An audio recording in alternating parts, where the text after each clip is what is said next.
Good morning students. Now start exercise 5.4. You have studied about the D. This is called protector and D. इसमें हम आज measure करना सीखेंगे angles. We have done measuring angle in class 5 also. So let's start today. Question 1. What is the measure of a right angle? बहुत easy है, आप सबको पता है राइट एंगल का मेज़र कितना होता है 90 degree and straight angle is 180 degree. Question 2. Say true or false. The measure of an acute angle is less than 90 degree.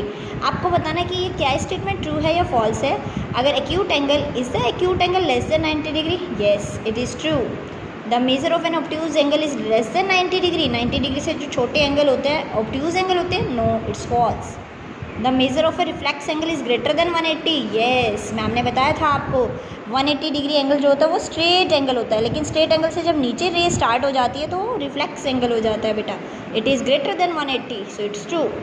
The measure of one complete revolution. Complete revolution मतलब पूरा चक्कर, आपको पता है 360 डिग्री होता है. Yes, it is true. If measure of angle A is 50 degree and measure of angle B is 35 degree, then measure of angle A is greater than measure of angle of B. क्या ये इसका measure इससे ज़्यादा है? Yes, it is true. बहुत simple था ये. Now come to the question number 3. Write down the measure of some acute angles. Acute angles के आपको एग्जाम्पल्स देने हैं बेटा. तो मैम ने लिखा है 20 डिग्री. Give at least 2 example. तो 20 डिग्री 45 डिग्री. तो एक्यूट एंगल्स कौन से होते हैं बेटा? जो एंगल्स 90 डिग्री से लेस होते हैं वो एक्यूट एंगल्स होते हैं. तो एक्यूट एंगल्स जो है आप कोई भी लिख सकते हैं जो भी एंगल आपका 90 डिग्री से लेस है. सम ओब्ट्यूज एंगल. अब ओब्ट्यूज एंगल कौन से होते हैं? जो 90 डिग्री से बड़े होते हैं. तो 90 डिग्री से जो लेकिन 180 से छोटे होते हैं बेटा. ठीक है, less than 180, greater than 90 degree. तो 90 डिग्री से अब आप कोई भी लिख सकते हैं एंगल. ओके, लेकिन it should be less than 180. Okay, now come to the question number 4. Measure the angle given below using protractor and write down the measure. This is called your protractor. आप इसको normal हम D भी बोल देते हैं क्योंकि इसकी shape D जैसी होती है. तो अब इसको मेज़र करना सीखेंगे हम. कैसे मेज़र करना है आपको इसको बेटा? सबसे पहले आपको ऐसे रे की तरफ जाना है. जहाँ पर भी रे है आपको अपना प्रोटेक्टर रखना है. जो ये होता है वर्टेक्स, डैट इज़ योर जो वर्टेक्स होता है एंगल का, that should be on this. Okay, ये डी का है आपका. और जो आपकी रे है that should be on the base line. Base line है जहाँ पर 0 डिग्री एंगल लिखा है. जहाँ 0 लिखा है ये this is your base line. ये आपकी रे के ऊपर होनी चाहिए. एंड सेकंड थिंग, आपको 2 चीज़ का ध्यान रखना है. जो ये बेस यहाँ पर है vertex should be on this centre. Centre में होना चाहिए वर्टेक्स. और आपकी जो ऐसे समटाइम्स कुछ बच्चे ऐसे मेज़र करते हैं, इसको तो सेट कर देते हैं, लेकिन जो बेस लाइन है ये इस रे पर नहीं आती. लेकिन आपको ध्यान रखना है ये बेस लाइन जो है इट शुड बी ऑन रे. जो आपकी रे है जहाँ पर आप बेस ले रहे हैं एंगल का, base line of the protractor should be on the ray. Proper आनी चाहिए. देखो अब आपको अभी भी मैम की प्रॉपर नहीं आई है, तो आप इसको ठीक से पकड़ेंगे और ठीक से इसको करेंगे. ओके बेटा, थोड़ा सा ये बुक में हो रहा है. नाउ दिस सी.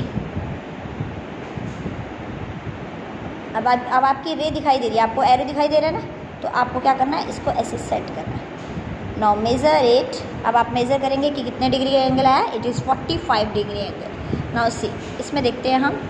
आपको क्या करना है, मैम बता रही है ये that vertex should be on in the middle. आपने यहाँ रखा.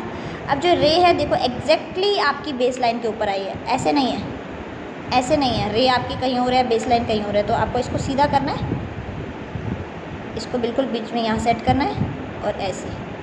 Now check. देखो आपकी रे जो है उस बेस लाइन के नीचे छुप गई है, सिर्फ आपको एरो दिखाई दे रहा है. Okay, now check. The second ray is on 120 degree. अब इसके अंदर 2 आपके पास ये है स्केल. 2 स्केल है इस डी में, यहाँ से है और यहाँ से. जब आपका रे जो बेस रे है इस तरफ होगी, then you will use the inner scale. जब आपकी रे अगर एंगल की बेस जो है रे वो इस तरफ होगी, then you will use outer scale. जहाँ जिस तरफ 0 है ना बेटा, रे जहाँ शो करिए 0, तो वही स्केल आपको यूज़ करना है. इनर यू विल यूज़ क्योंकि इनर में 0 है. 0 जो है ये 0 डिग्री एंगल होता है रे का. अब रे मूव कर रही है up to 120 degree. So measure of the angle is 120 degree. Okay, now say you can see, you can observe only. आप बिना डी के भी ऑब्जर्व कर सकते हैं. It is 90 degree angle. और you will check now check this angle, यहाँ पर 3 एंगल है एक साथ। So how you will check, सबसे पहले आप ऐसे रखेंगे। अब आप देखेंगे, अब हम कौन सा स्केल यूज़ करेंगे, ये रखा ऐसे रे के ऊपर।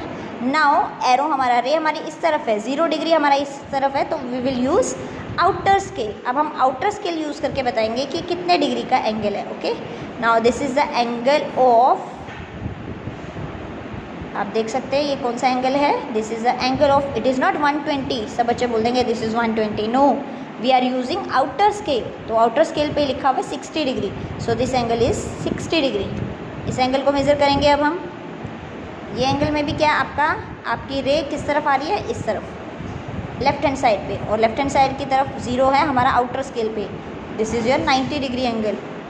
अब हम ये वाला एंगल मेज़र करेंगे, चेक दिस एंगल। तो आपका जो वर्टेक्स है वो यहाँ पर है इस एंगल का, और जो आपकी रे है, देखो बेटा, रे should be on base line, तो इसको थोड़ा सा और मूव करेंगे, इसको सेट करेंगे। इसको सेट करने में ही टाइम लगता है, जो ये सेट कर दिया आपने अगर प्रॉपर ठीक से, तो आपका आंसर कभी भी रॉन्ग नहीं होगा। So this is 130 degree angle. Okay, now come to the next question, question number 5, which angle has the large measure, find first estimate then measure. पहले तो एस्टिमेट करके देखिए कौन सा लार्जर दिख रहा है इन दोनों में से। क्लियर दिख रहा है ये स्मॉल है और ये लार्ज है, तो ये this angle B is larger. Now measure the angle, अब हम एंगल मेजर करेंगे, जैसे अभी मैंने आपको सिखाया ऐसे मेजर करेंगे। The measure of angle is 40 degree and B is 70 degree. Okay, now come to the question 6, from these 2 angles which has the larger measure. अब ऐसे ही आपको पहले एस्टिमेट करना है, फिर इसको मेज़र करना है बेटा। ऐसे करके आप मेज़र करेंगे, रे के ऊपर अब बेस लाइन आएगी, ठीक है, सेंटर में इसका वर्टेक्स आएगा। Okay, now today you will do question number 1 to 6।